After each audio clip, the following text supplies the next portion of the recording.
Hey everyone, welcome back to FibonacciPi. Today we are going to understand one of the most common question in web development. What is the difference between frontend and backend?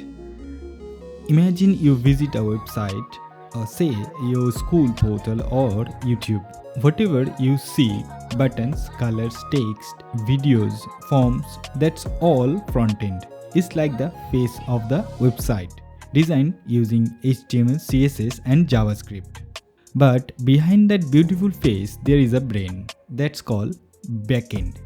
It handles logic, stored data, connects everything together using database and servers. Languages like C#, Python, Java or Node.js are used here in the backend. So, frontend is what you see and the backend is what makes it work. Together they form a complete website, just like your body needs both brain and face to function. Now you know the secrets behind every website. Frontend is the design and backend is the power. Keep learning and maybe you will build a next big application one day.